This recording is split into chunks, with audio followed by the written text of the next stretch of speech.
So how many people here have an area in your life you'd like to get better, relationship, finance, career, but you're not quite sure how to make it happen? Anybody want to life to get better and not quite sure how to make it happen? How many people here have ever felt that you're working as hard as you can work, you're doing as much as you can, and life still isn't getting as good as you'd like it to be? Anybody? And how many people here have ever wished you could just blink your eyes, twinkle your nose, wave a magic wand, or have a genie make all your dreams come true just like that? Anybody ever have that? Kind of reminds me of this government employee who wanted a happier life, and he found this old brass lamp, and he rubbed it, and out came out this genie who said, "I'll give you 3 wishes." He said, "Wow, that's fantastic. I'd love to have an ice-cold beer right now." And poof, he had an ice-cold beer. And then the next the guy said, "Well, for my second wish, I would like to be on an island surrounded by beautiful women who adore me." And poof, he was on an island with gorgeous women fawning all over him. And he said, "Oh man, this is the life. For my last wish I would never have to work hard again." And poof, he was back at his desk at the government office. All right. So we all want our lives to get better. And then sometimes, we think it's like maybe it's just luck or just being in the right place at the right time. Maybe it's good genes. Maybe it's good connections. The question is, how do we create a better life for ourselves? So Florence Shinn, in her book, The Game of Life and How to Play It, says this: "Man only receives that which he gives. The game of life is a game of boomerangs. Man's thoughts, deeds, and words return to him sooner or later with astonishing accuracy." And she gives this example of this woman who's living with her elderly aunt, and the aunt was trying to talk to her while they were eating, and she said, no talking. I want to eat in peace. Next day, she goes to lunch with someone she wants to impress, and as she was talking while they were trying to eat, the person said, "No talking. I want to eat in peace."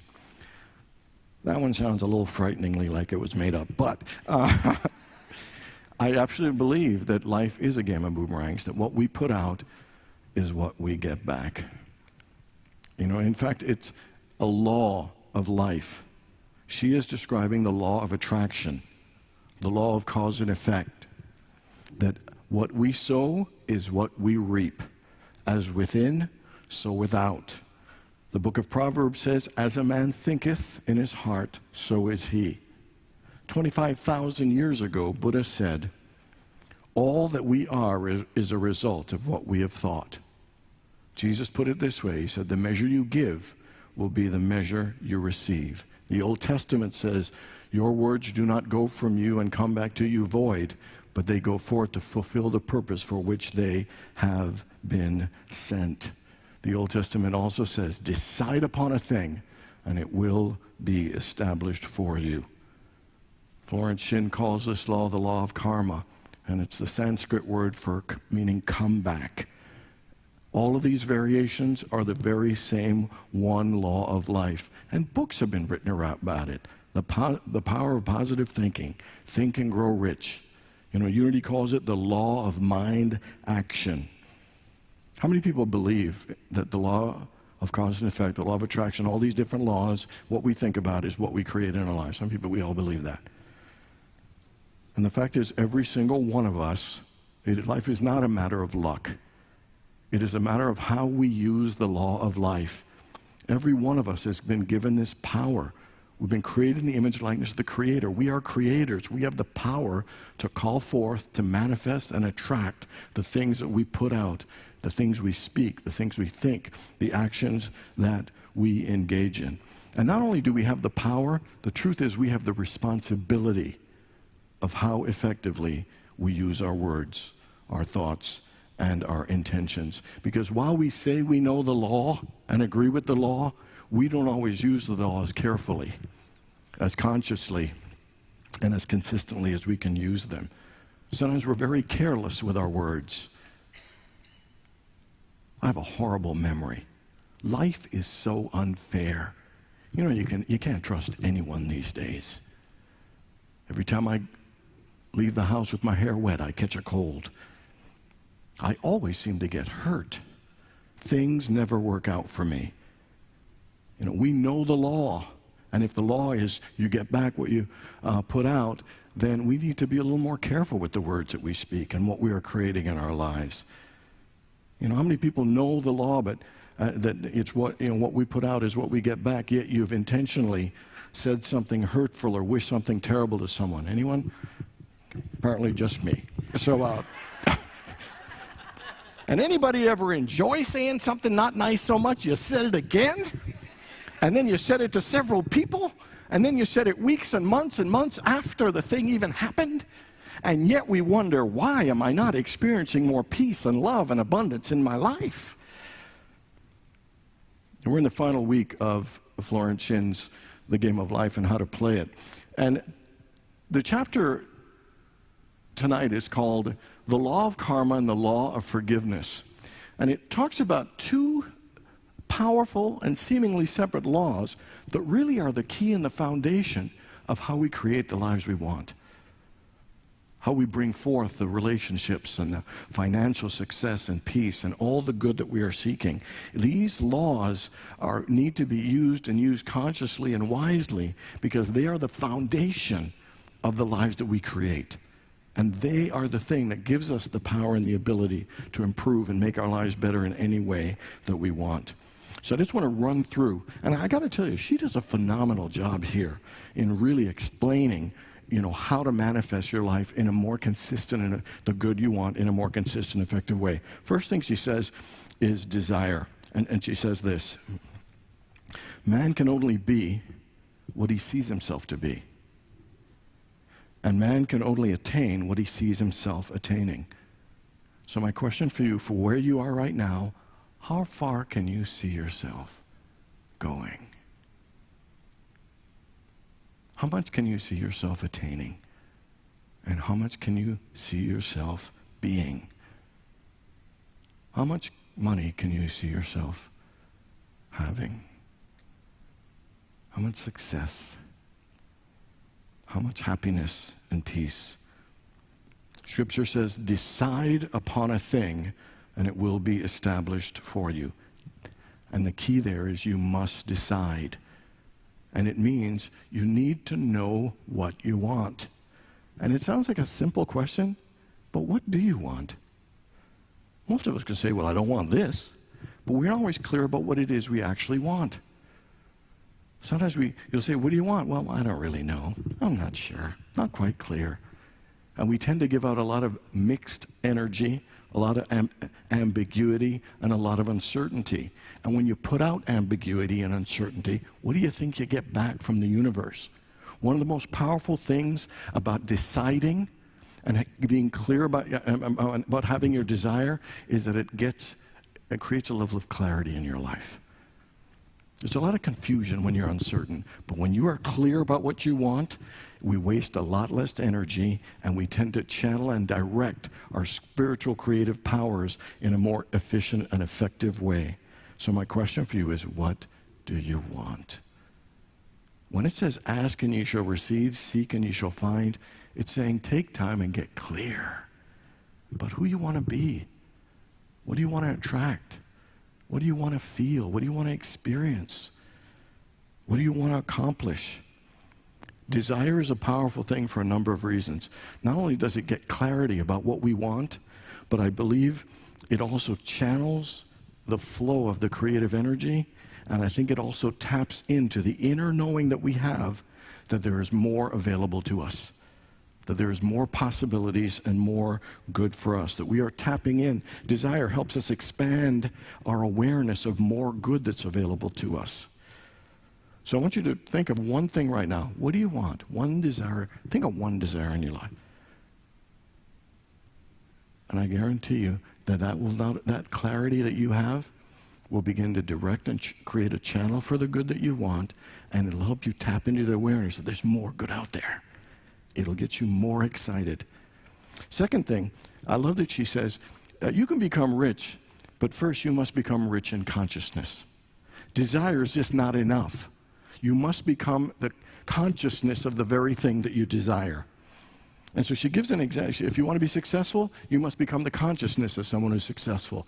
You want to be a great salesperson, you must become the consciousness of a great salesperson.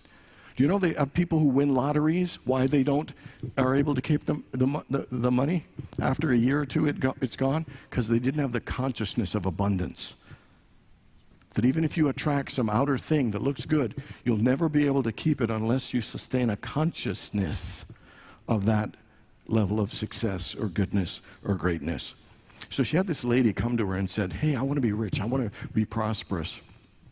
And the lady wasn't very good at organizing her house or anything. And she said, look, if you want to be rich, the first thing you got to do in building a consciousness of wealth is get your house in order. If you can't manage and organize your house or what you got now, you'll never be able to manage and organize having more abundance. So she said, go get your house in order. She says, wealth is about managing energy and keeping things in order. And you can not manage more of it if you can't manage what you've got going on in your life right now. That whatever you want to be, you got to attain the consciousness for it. So if you want to be a great leader, what's the consciousness you got to build? And by that means, what is the attitude of a great leader? How does a great leader speak?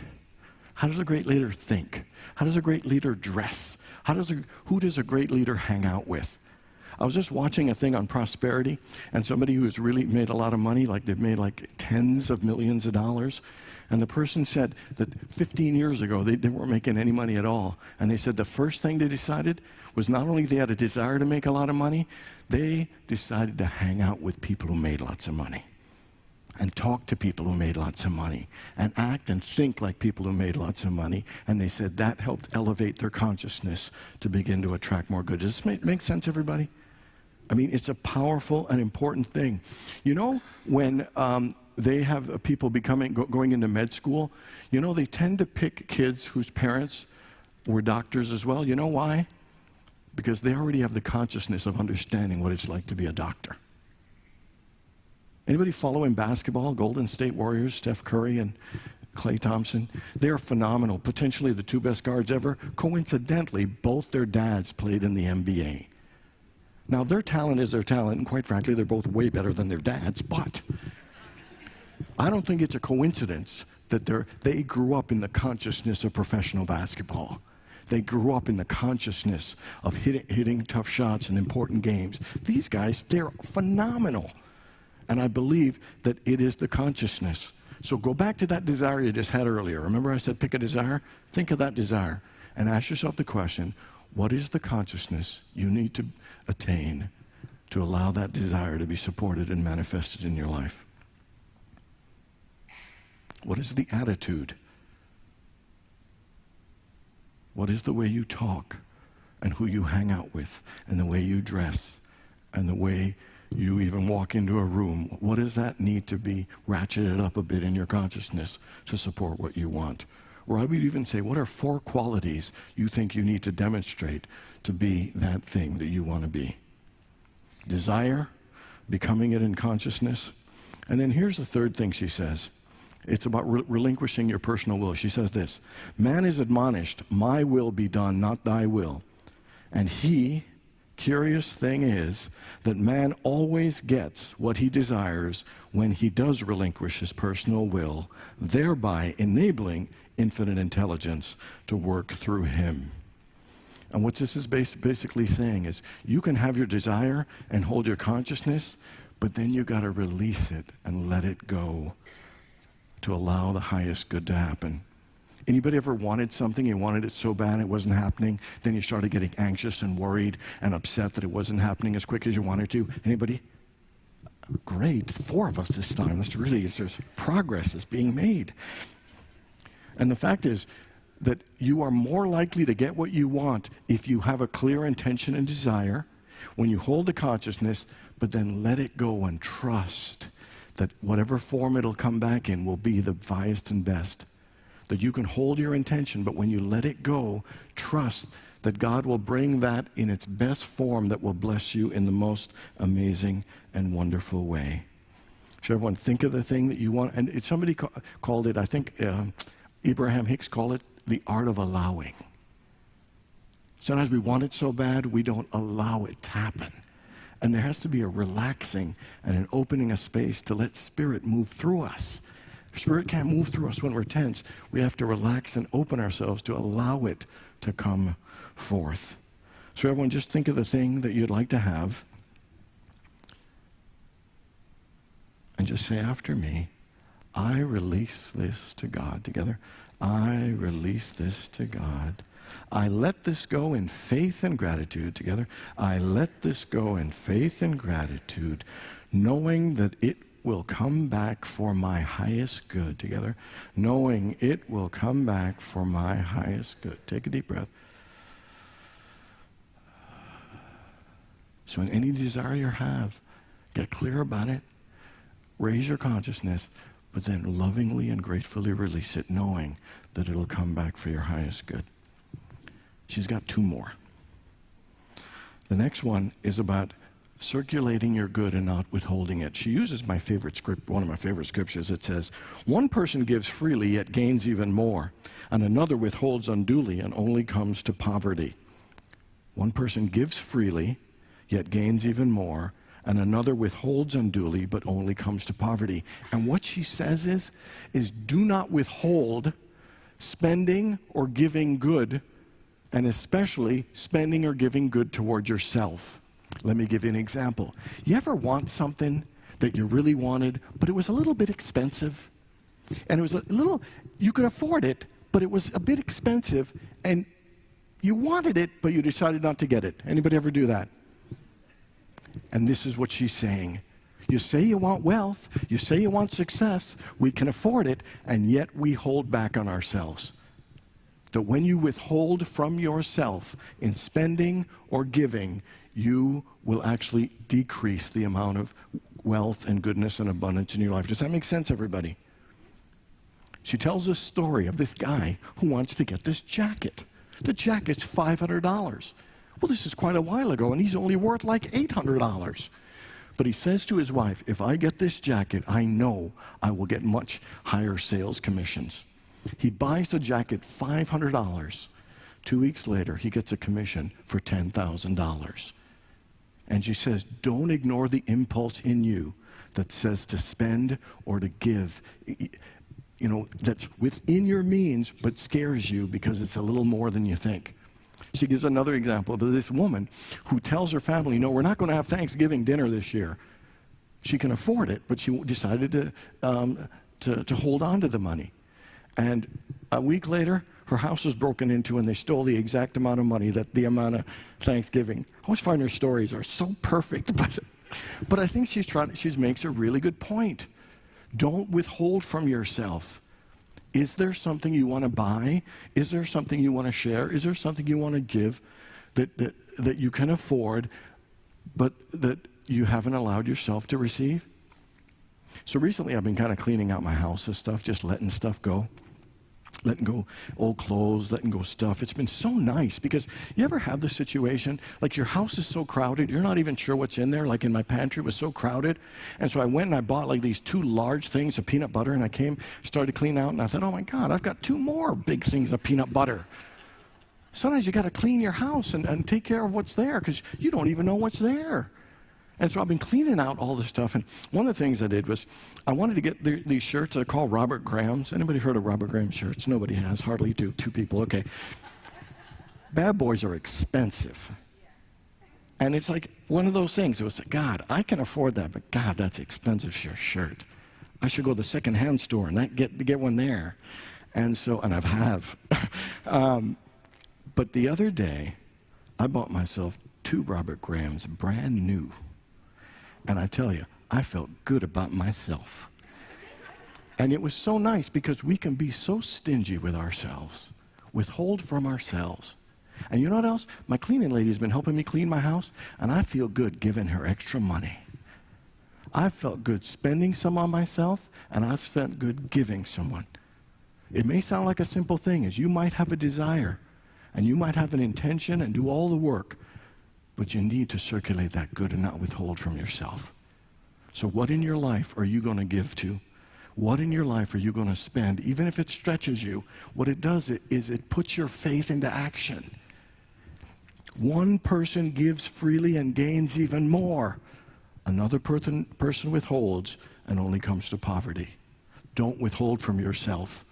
Don't withhold from the world, because when you give and give freely, and whether it's spending or giving, you will do nothing but increase good in your life. Final thing.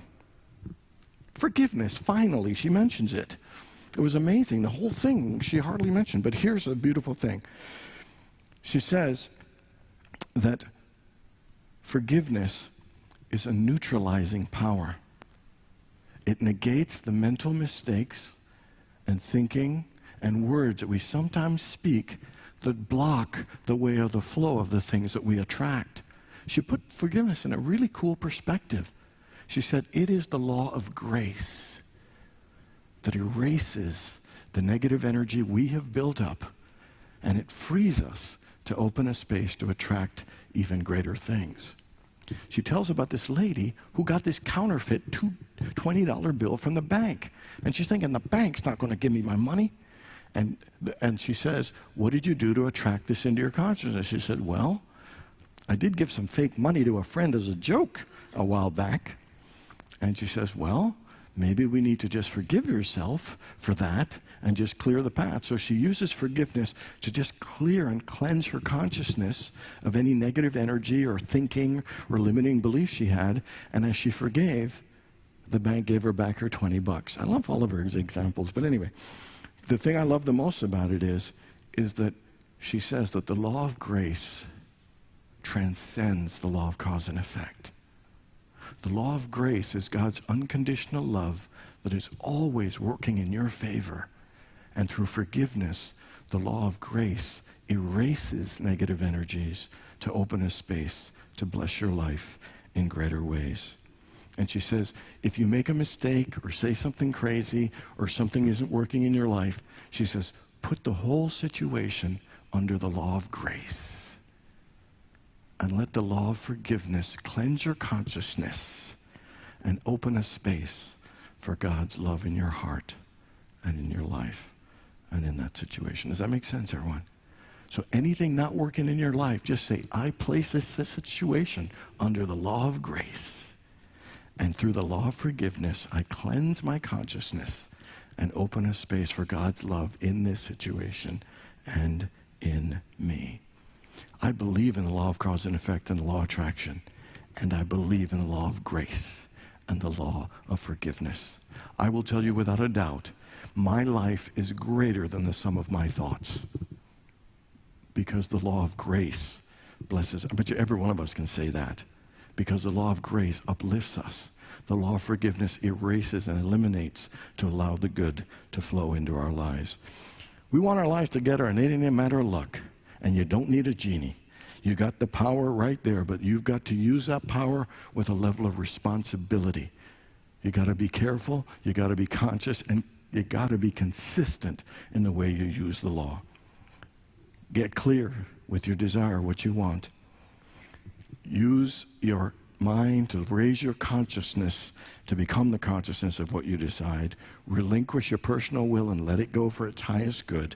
Circulate your good by spending or giving at the level you want to keep things moving, and use the law of grace and forgiveness to cleanse your consciousness and open the path for the flow of life and to enjoy the game of life in even greater ways.